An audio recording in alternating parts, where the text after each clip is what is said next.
бид нар 6 сарын 2-нд нийт Монгол улсын сонгогт өрсөлдөж байгаа улсууд сонгуулийнхаа үнэлгээг авсан.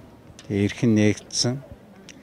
Тэгээ бид бас нэгэнтээ эрхэн нээгдсэн учраас хуулийн байгууллага энэ сонгуулийн тухай хуулийн зүйл заалтыг мөрдөж өөрийн биеэр сонгуульдаа сурчлагаанд оролцуулах ийм боломжийг хангаж өгөх болов гэж бид харсан.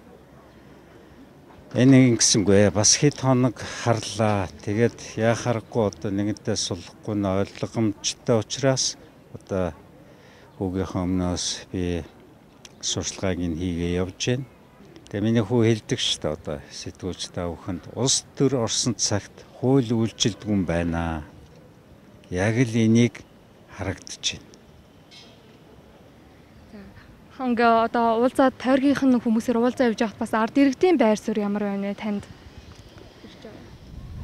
Ард иргэдийн байр суурь бол маш их шүмжилтэй хандж байна. Энэ Монголын нийгэмд анх удаага болж байгаа тохиолдол.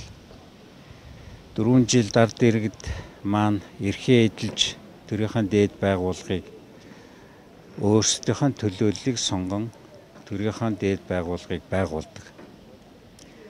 Гэтэл энэ эрхийг ноцтой зөрчиж байгаа талаар ард иргэд бол маш их шүмжилттэй хандж байна. Энэ хуулийн талаар их тодруулж асууж байна. Аль болох одоо суллах талаас нь одоо хандаач та нар.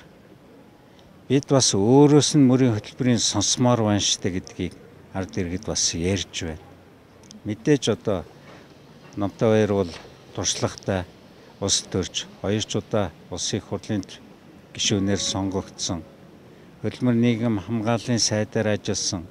Маш олон хуулийг бас санаачилж батлуулсан.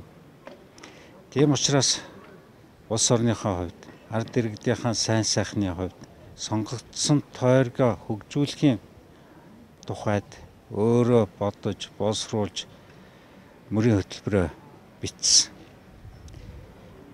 Тэгэхээр би хэдийгээр аав ч гэсэн хүүгийнхаа тарих оюун ухаандаа бодож, боловсруулсан тэр бүх юмыг би бүрэн дүүрэн илэрхийлж чадахгүй шүү дээ. Тийм боломж хэнд ч байхгүй. Ерөнхий байдлаас нь одоо мөрийн хөтөлбөрөөс би сонгогч олон түмэнд л ярьж явна да.